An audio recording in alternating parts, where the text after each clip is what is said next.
A gente vai ler a Bíblia sentadinho mesmo, porque nós já fomos circuncidados em nosso coração.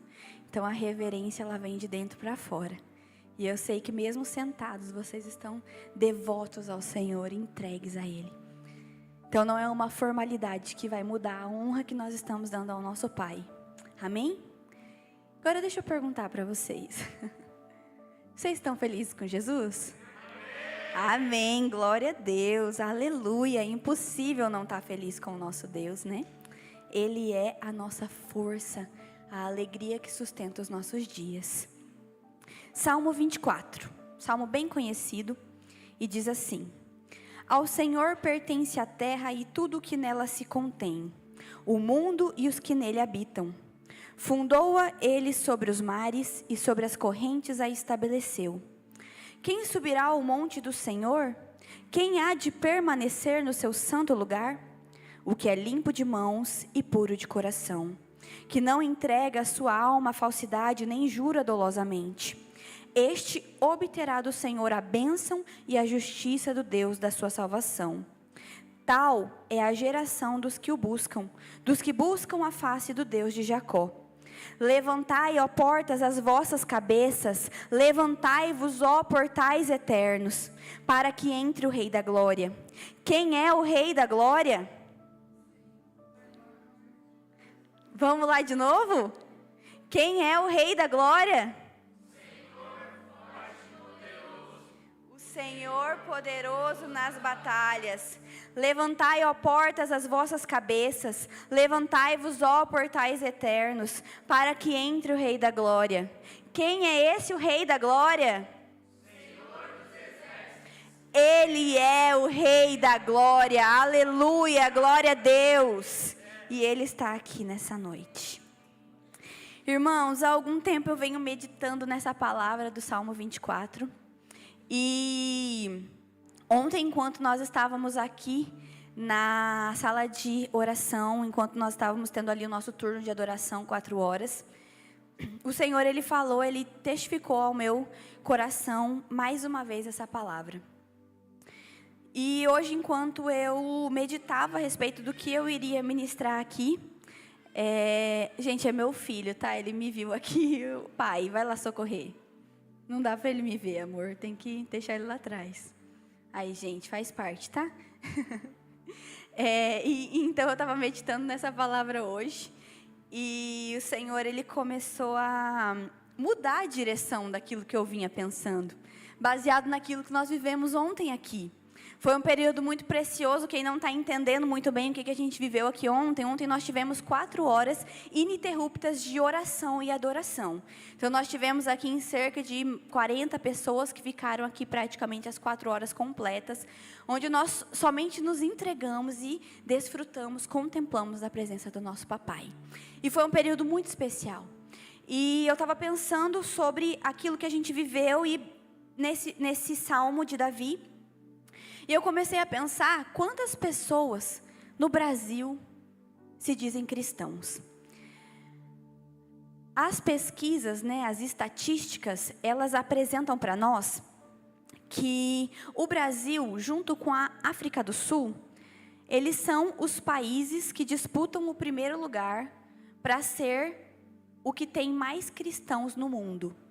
Então, o número, a porcentagem de cristãos no Brasil e na África do Sul é a mesma coisa. É 89% da população diz que acredita em Deus.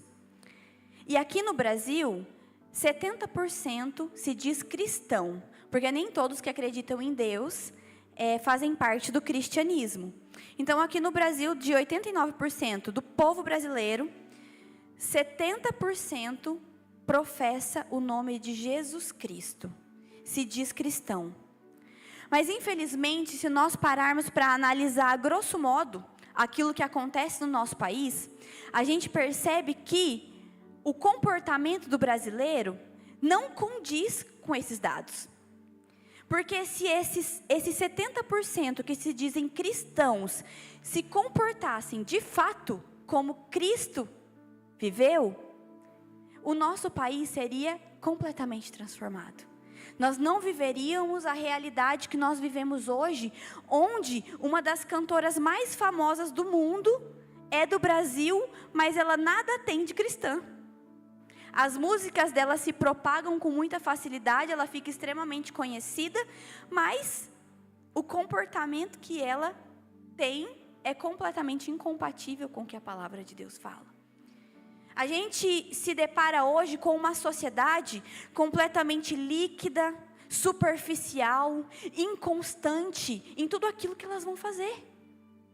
E quando a gente olha para a palavra de Deus, que traz para nós lá em Tiago, quando fala a respeito do homem que duvida, do homem que não é sólido naquilo que ele diz ser, que ele é semelhante à onda do mar, que ele é um homem de ânimo dobre, inconstante em todas as coisas, e não pense esse homem que ele vai alcançar alguma coisa do Senhor. A partir disso a gente já começa a perceber que não adianta apenas nós professarmos o nome de Jesus Cristo, dizer que nós acreditamos nele, que nós validamos aquilo que ele fez na cruz do Calvário por nós, se os nossos comportamentos não condizem com isso. A gente tem uma adoração completamente contaminada.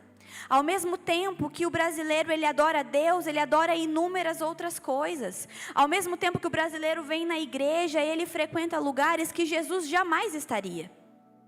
Ao mesmo tempo que ele passa a ler a Bíblia, no outro dia ele já não consegue mais se manter mergulhado nas Escrituras, porque ele está distraído com muitas outras coisas, ou está tão inserido num contexto de pecado, de prostituição, de mentira, de vícios, que a palavra de Deus não consegue ser compatível com quem ele é. E então ele começa a se perder. Ele começa a pensar assim: não tem como eu continuar lendo a Bíblia, sendo que as minhas práticas estão completamente distantes daquilo que eu estou lendo aqui. Então eu prefiro não continuar com a minha leitura. E quando Davi ele escreve esse Salmo 24, a geração que se encontrava diante dos olhos dele não era diferente. Davi ele estava em uma geração completamente incrédula, completamente obstinada, idólatra, estava já se prostituindo, estava andando completamente contrário àquilo que a lei de Deus manifestava para eles. Eles já estavam entregues às suas paixões carnais. É por isso que Davi, ele vem e ele escreve esse salmo para poder dar um direcionamento para o povo, para falar: ei, nós temos um rei que governa sobre nós. Mas existe algo que nós precisamos fazer para que esse rei tenha primazia sobre a nossa vida, para que ele seja soberano sobre a nossa vida. Naquela época, existia uma tradição. A adoração, ela era feita dentro do templo, e o que representava a presença de Deus era a Arca da Aliança. A Arca da Aliança, ela já tinha sido instituída por Deus lá no povo de Israel. E quando o povo de Israel já estava no exílio, estava passando pelo êxodo, né? Saindo do Egito e caminhando rumo à terra prometida. Então Deus institui normas para que o povo obedecesse, e ele fala como que a arca deveria ser construída e aonde ela deveria estar para que a presença de Deus acompanhasse aquele povo. E então, a arca de Deus, conforme o tempo ele passa, ela acaba indo para a mão dos inimigos. Quando essa arca ela vai para a mão dos inimigos, os inimigos começam a enfrentar algumas situações ali por estar com algo que não os pertencia, e eles resolvem devolver a arca, até que fica na casa de Obed-edom, um homem de Deus daquela época. Só que Davi, quando ele está lá em Jerusalém, ele começa a perceber que não é o correto a arca de Deus estar num lugar onde Deus não disse que era para ela estar.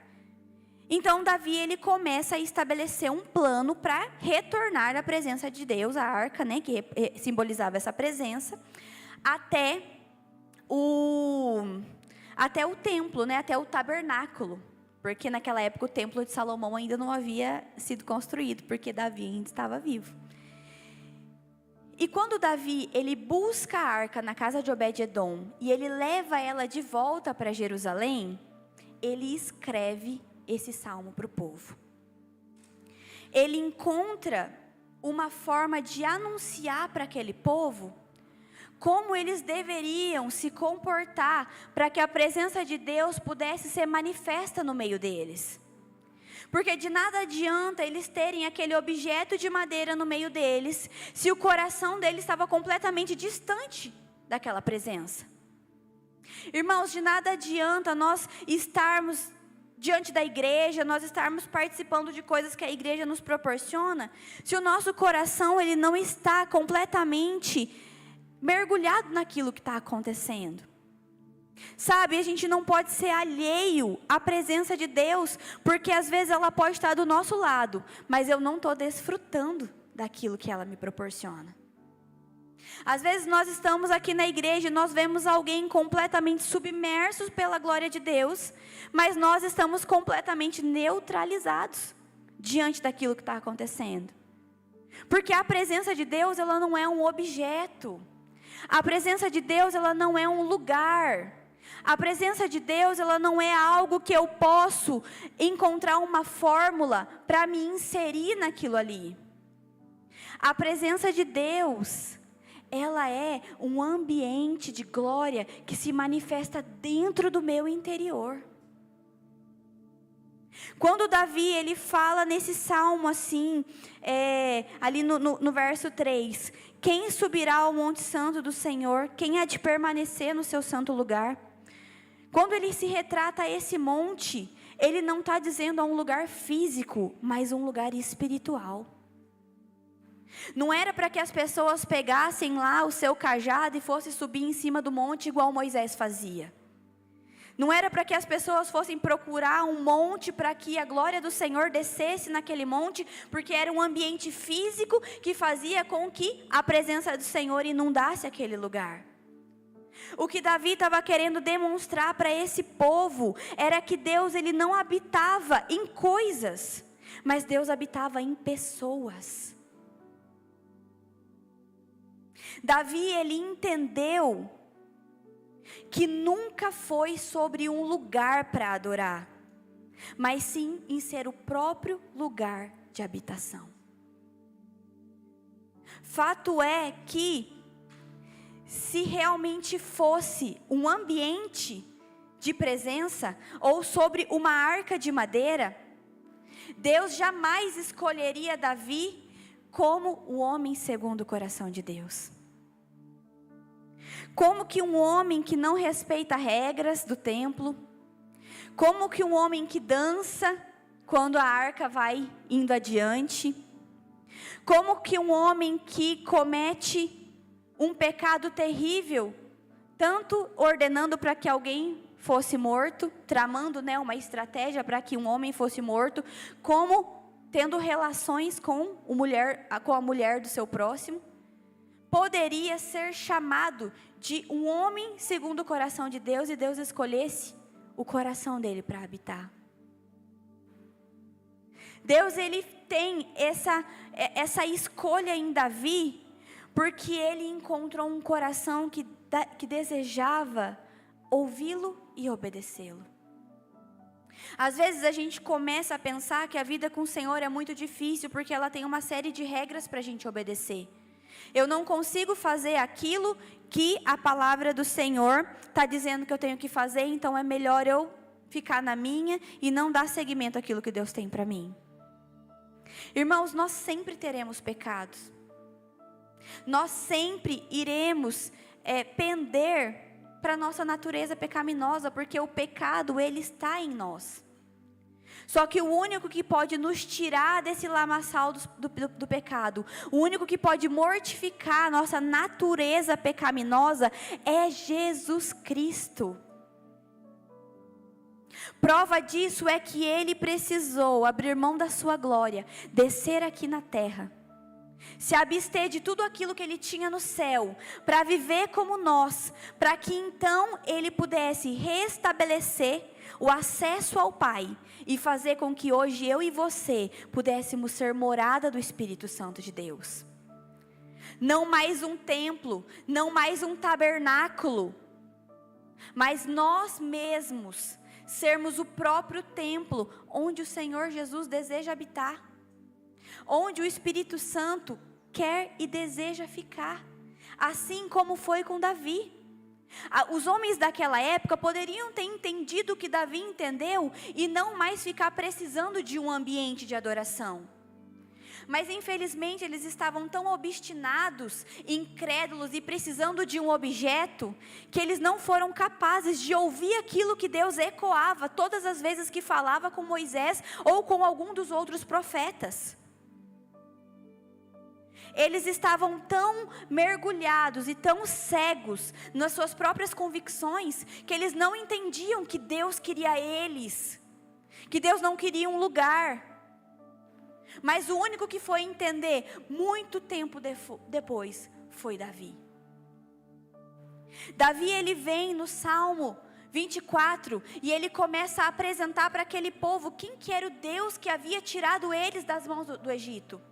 Quem que era o Deus que havia resgatado eles tantas vezes, quando eles estavam debaixo do jugo de escravidão de outros reis e de outras nações.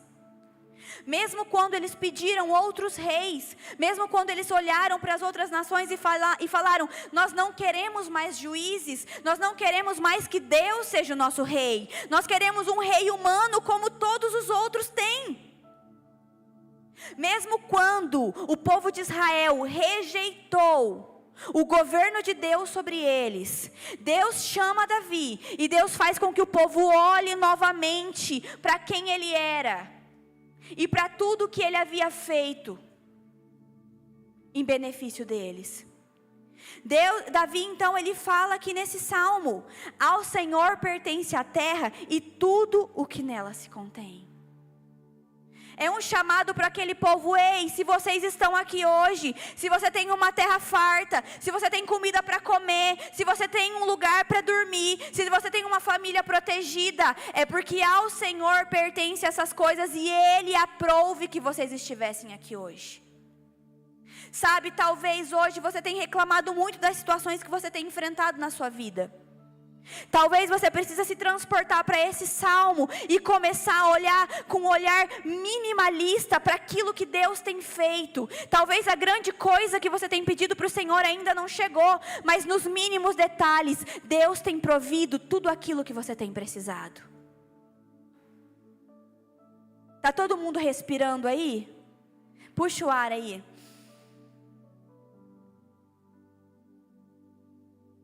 As pernas funcionaram para você chegar aqui hoje?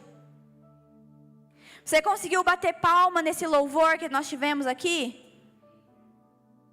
Isso é benefício do Senhor para as nossas vidas. Às vezes a gente perde tempo demais reclamando de coisas que ainda nós não temos, e nós nos esquecemos de esquecer e glorificar ao Senhor por aquilo que nós já estamos tendo. Pois a palavra de Deus diz que quem é fiel no pouco, no muito será colocado. Se você não tem conseguido ser grato ao Senhor pelo que você tem hoje, dificilmente você será grato quando Ele te entregar aquilo que você tanto pede. Mas continuando aqui, Davi ele demonstra sobre subir ao monte do Senhor. Mas aí ele faz uma resposta à pergunta que ele mesmo fez àquele povo. Quem há de permanecer no santo lugar e subir no monte santo do Senhor? 4 fala assim: o que é limpo de mãos e puro de coração, que não entrega a sua alma à falsidade, nem jura dolosamente. Ele dá a fórmula para o povo, para que eles não passem mais a olhar para um ambiente, mas eles comecem a ser o ambiente. Ele demonstra para aquele povo que Deus estava esperando algo deles há muito tempo atrás, mas eles estavam tão cegos com suas próprias convicções, que eles não conseguiam perceber a voz do Senhor gritando e ecoando por muitos anos, para que eles fossem esse lugar de habitação. E no versículo 6, Davi fala: tal é a geração dos que o buscam, dos que buscam a face dos Deus de Jacó. Tem uma versão que fala, esta é a geração dos que o buscam. Sabe, irmãos, quando Davi, ele traz ali quais são os requisitos para permanecer no santo lugar, e ele finaliza sobre esses requisitos dizendo, esta é a geração dos que o buscam. Isso significa que Deus está apresentando para o povo que existe uma geração que ele está esperando determinados comportamentos. Lá em Atos vai falar para nós que Davi, ele serviu a geração dele. Tudo aquilo que Davi fez, ele fez porque ele tinha um propósito de servir a geração dele. E isso não diferencia de mim e de você que está sentado nesse banco aqui hoje. Sabe por quê? Porque nós também fomos criados para servir a nossa geração. Existe uma geração de jovens, existe uma geração de adolescentes, existe uma geração de homens e de mulheres e de crianças que estão esperando o seu serviço, que estão esperando o seu posicionamento, que estão esperando o seu sim, que estão esperando você subir no santo lugar e você permanecer nesse lugar, porque é a partir desse momento que vão fluir rios de água viva da sua vida, e vai levar a água que muitos sedentos estão procurando. Existem muitas pessoas dentro da sua casa, dentro do seu trabalho, dentro da sua escola, dentro da sua faculdade, dentro do mercado, dentro do posto de combustível, que está esperando você entender que Deus precisa do seu serviço, e a sua geração está aguardando ansiosamente para que você faça diferença na vida dela. Só que enquanto você não entender o que Deus está esperando de você, existem pessoas que vão continuar morrendo, até que você olhe para o lugar santo e queira ficar ali e nunca mais sair. Sabe, ontem enquanto nós estávamos aqui, essas 4 horas, era como se o tempo não tivesse passado. A hora que finalizou, a gente falou, uau, foi rápido demais. Porque quando nós estamos no santo lugar, a gente perde a noção do tempo. Quando nós estamos no santo lugar, nós somos envolvidos pela glória de Deus. Quando nós estamos no santo lugar, nós temos a revelação de quem Jesus é. Jesus se revela a nós e Ele nos mostra quem nós temos que ser. Você que se pergunta tanto do seu chamado, qual que é o seu propósito, o que Deus deseja de você? O único lugar que vai te trazer essa resposta é o santo lugar. É o lugar de intimidade. É o lugar de encontro. É onde a presença do Senhor habita. É quando você abrir as portas do seu coração e você permitir que o Rei da Glória entre. Ele invada todo o seu ser. E Ele te mostre e te ensine todas as coisas que você ainda não sabe.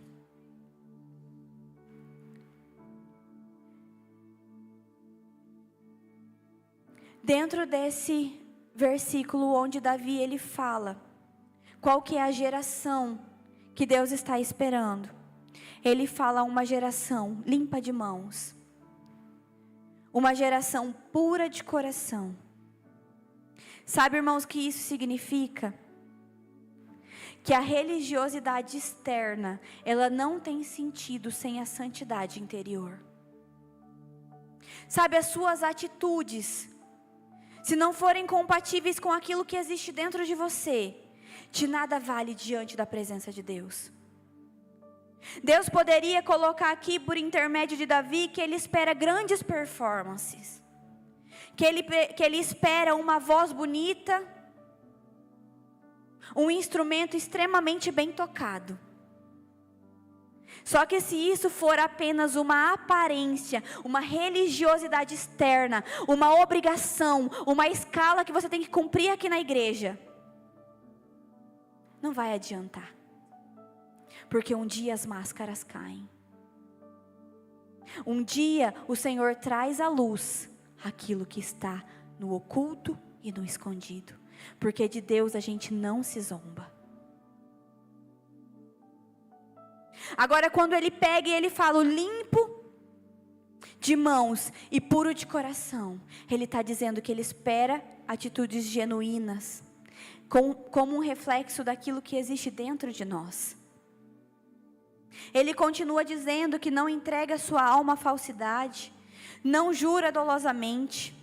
E aí eu acrescento aqui, aquele que não negligencia a presença do Senhor. Sabe o que significa negligência? Falta de cuidado ou atenção. Às vezes você está tão desatento que a presença do Senhor passa e você não desfrutou do que ela estava fazendo. Aquele que não negocia a presença. Sabe o que é não negociar a presença? É você não trocar a presença de Deus por outras coisas. Sabe, às vezes você tem a oportunidade de participar daquilo que Deus está fazendo, e você negocia por coisas tão pequenas, tão sem valor. Às vezes para ficar no celular mexendo. Às vezes para ficar assistindo vídeos, para ficar conversando conversas à toa. Existem coisas que são inadiáveis, né? Mas existem coisas que não. Mas o Senhor, Ele está vendo a intenção do nosso coração. Quando nós negociamos a presença, quando nós negligenciamos a presença, quando nós não entendemos por que acontece com outras pessoas e não acontece com a gente. Mas para que a gente faça parte dessa geração que o Senhor está esperando, aqueles que vão permanecer no santo lugar, existe uma senha. Sabe, lá na época de Davi, nesse contexto em que ele escreve o Salmo, a cidade de Jerusalém, ela possuía muros. E uma cidade murada era uma cidade protegida. Quando a cidade não tinha muros, ela estava desprotegida. Tanto é que lá na época de Neemias, ele ficou sabendo que não existia muros, então ele ficou extremamente preocupado porque a cidade dele estava desprotegida e ele foi lá auxiliar na reconstrução dos muros, né? Então, o muro, ele representava proteção. E nesse contexto, Jerusalém ele estava murada e ela tinha uma porta de entrada. Só que para você entrar em Jerusalém, existia uma senha que você teria que dar ao porteiro para que você pudesse entrar. E Davi, muito inteligente, ele sabia que a linguagem que ele deveria utilizar com aquele povo deveria ser uma linguagem de afinidade, para que eles entendessem muito bem aquilo que ele estava falando. E Davi continua escrevendo o Salmo, explicando para aquela geração que existiam pessoas que Deus estava procurando, os requisitos dessas pessoas, e então ele diz para que tirasse o foco de quem ele era, e eles conseguissem voltar os olhos para quem Jesus era, para quem Deus era, porque eles estavam completamente esquecidos da glória do Senhor, principalmente pelo fato de não ter mais a arca ali no meio deles. E Davi ele fala lá no versículo 7: levantai, ó portas, as vossas cabeças, levantai-vos, ó portais eternos, para que entre o Rei da Glória. Quem é o Rei da Glória?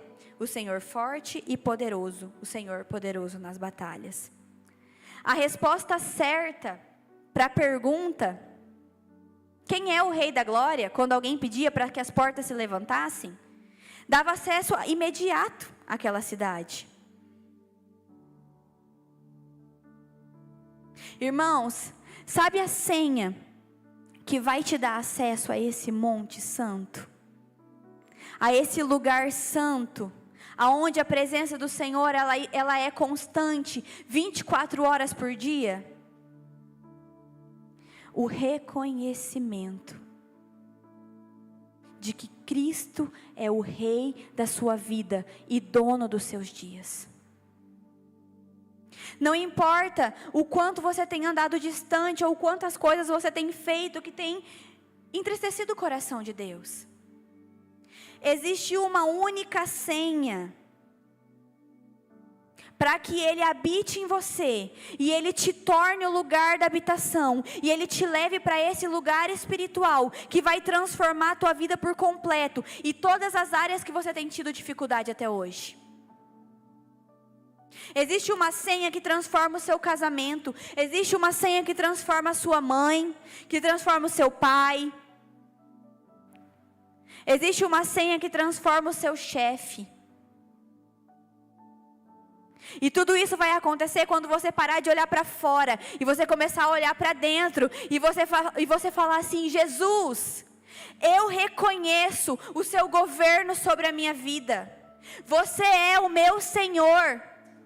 Eu levanto as portas do meu coração para que o Rei da Glória entre e faça de mim a habitação perpétua dele. Essa é a senha que te transforma completamente. Só que Satanás, ele não quer que você saiba disso, porque Satanás, ele quer fazer com que você continue preso nas mentiras dele, que você não é digno, que essa palavra é para outra pessoa, que você é pecador demais, que o seu pecado é muito grande para que o Senhor perdoe, e você só fale: Jesus, entra aqui, eu te aceito, eu reconheço que você é o Senhor. Mas quando o Rei da Glória entra, o medo vai embora.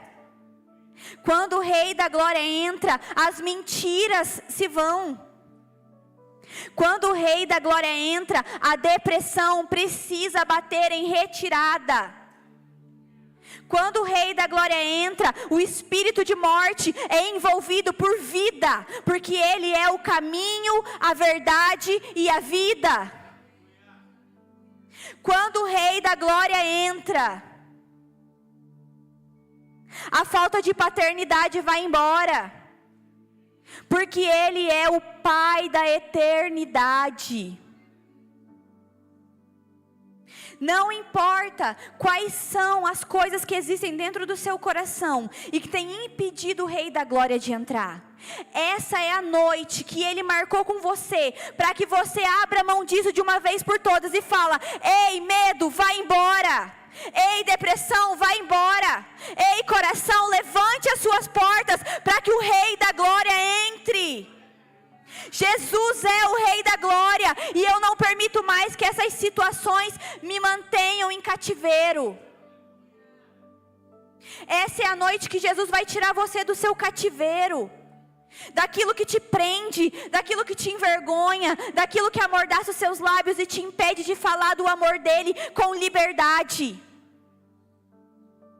de fazer com que o passado continue te definindo. Não importa quantos homens você teve até aqui, importa o homem que você vai permitir que entre no seu coração nessa noite. Não importa os lugares que você passou, não importa os comportamentos que você teve, é o seu posicionamento nessa noite que vai transformar a sua história de uma vez por todas, porque o Senhor está buscando uma geração posicionada, e não importa a sua idade, você faz parte de uma geração que está aguardando o seu posicionamento, e Deus está te dando um convite hoje: venha, eu conto com você.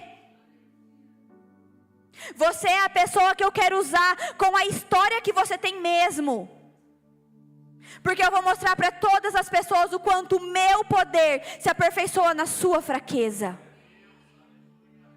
É onde nós somos fracos, é onde nós somos envergonhados, é onde nós enxergamos e a gente fala: meu Deus, isso aqui eu não quero que ninguém saiba. Que o Senhor vai fazer com que saia poder de você e alcance vidas que estão em situações muito piores do que um dia você teve. Deus está procurando por você. Deus está no seu alto e sublime trono, olhando para a terra e procurando pelo Gustavo, e procurando pelo Estevão, e procurando pela Sueli, procurando pelo Mateus, procurando pela Sara, pelo Miguel. Deus está olhando do céu e procurando o Adilson. Deus está te procurando. Quando Ele te encontrar, como Ele vai te encontrar?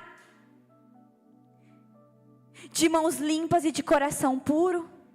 Ou envergonhado, retraído, escondido, não querendo que ninguém te note? Pois eu tenho uma notícia para vocês que estão aqui. Se vocês vieram aqui nessa noite, você já foi notado, tarde demais. Jesus já te notou e Ele já está querendo te pegar, e Ele já começou a te pegar, e Ele já começou a invadir o seu coração. E Ele já encontrou um lugar e você está louco para dizer a senha. Quem é o Rei da Glória? O Senhor forte e poderoso nas batalhas. Levante, portas, as vossas cabeças, levantai-vos, ó portais eternos, para que entre o Rei da Glória, para que Jesus Cristo entre, para que o leão da tribo de Judá ecoe a voz dele, e estremeça o seu interior, e limpe o seu coração, e purifique a sua boca, e você possa sem vergonha dizer quem você serve. E quando perguntarem a quem você pertence, você vai dizer: eu pertenço ao Rei da Glória. Eu pertenço ao Senhor forte nas batalhas. Sabe, as batalhas que você tem enfrentado, você vai olhar para Ele e vai falar: ei, divórcio, quem luta em meu favor, quem é o meu advogado e o meu juiz? Jesus Cristo. Então dê lugar à ação de Jesus Cristo. Você vai olhar para o seu filho desviado e você vai olhar Satanás. Ele está nas drogas, mas ei, olha quem é o meu defensor. Olha quem luta as minhas batalhas e quem vai lá e vai tirar o meu filho daquele lugar. Sabe, você que tem uma mãe que nunca para com relacionamentos e você já não aguenta mais ter alguém novo dentro da sua casa? Você vai olhar para esse espírito de prostituição e vai falar: espírito de prostituição, ei, levante as suas portas, porque o Rei da Glória invadiu esse lugar. É uma resposta que você vai dar para aquilo que Satanás colocar como mentira para você. Sabe quando vier pensamentos de morte na sua cabeça e você achar que você não é amada? Você achar que você não é amado, que você não é digno, que os seus pais não te amam e te rejeitam? Você vai olhar para ele e falar: ei, falta de paternidade, ei, falta de amor, eu sou amado, eu sou amada, porque Jesus Cristo me amou e se entregou por mim, porque Ele me tirou daquele império de trevas e me transportou para o seu reino, do seu Filho de amor. Jesus está procurando pessoas que querem dizer a senha. Jesus está olhando para você e se questionando: será que chegou o dia, meu filho, minha filha, de você dizer a senha?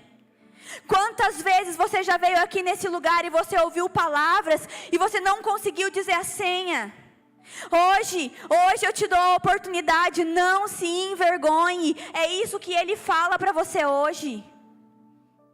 João 4:23 vai falar assim: mas vem a hora, e já chegou, em que os verdadeiros adoradores adorarão ao Pai em espírito e em verdade, porque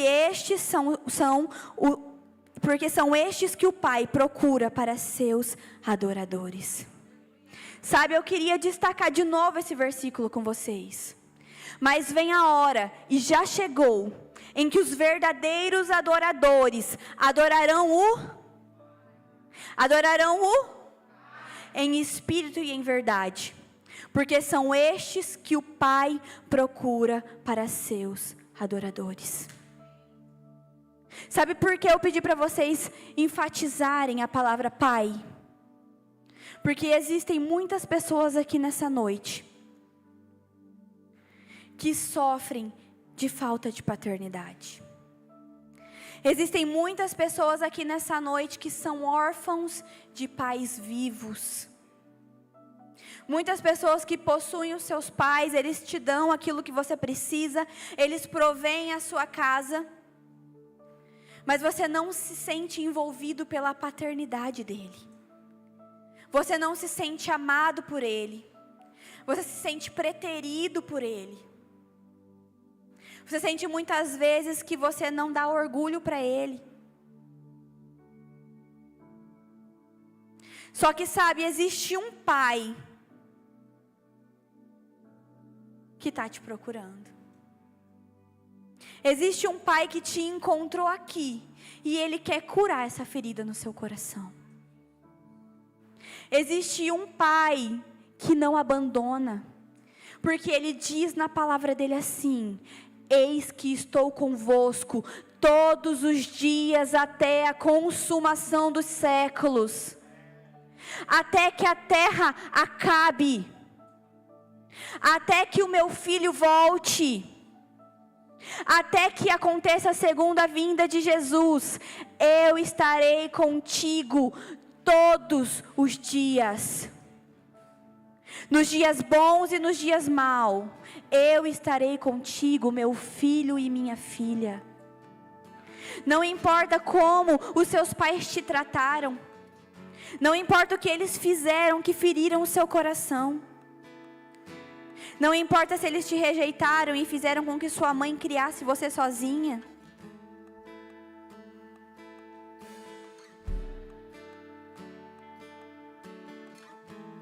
Não importa se você nem sabe qual é o nome dele, se há muito tempo você não o vê. Deus não é como seu pai terreno. Deus, ele não é o seu pai terreno. Deus, ele é um pai presente. Deus, ele é um pai que ele está no dia dos pais, ele está no dia das mães, ele está no dia dos avós, ele está no dia do filho, ele está no dia das crianças. Sabe o presente que você nunca recebeu no dia das crianças? O abraço que você nunca recebeu no dia que você estava apresentando lá na escola, que te fizeram apresentar, mesmo quando você não tinha um pai para assistir? Nesse dia ele estava lá. Ele já tinha te encontrado. Talvez você não se lembre, mas talvez você se lembre que você recebeu um abraço sem saber de onde veio. Ele estava lá.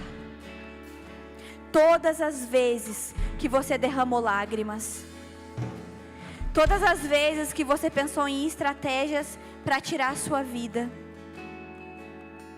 todas as vezes que você pensou em fugir, todas as vezes que você pensou que você não deseja ter uma família, que você não deseja se casar, por conta da forma com que foi o casamento que você viu, ou o não casamento que você viu dentro da sua casa. Ele deseja transformar e renovar sua mente nessa noite. Às vezes você não é uma pessoa novinha, às vezes você não é um adolescente, um jovem, e às vezes aí na sua tenridade ainda existem feridas e marcas da falta de paternidade no seu coração. E Jesus, ele tem paternidade para todos. Ele veio aqui para a terra para que isso acontecesse. Para que todos, absolutamente todos, que o reconhecessem e o confessassem como o único Senhor e Salvador de suas vidas, fossem feitos e chamados filhos de Deus.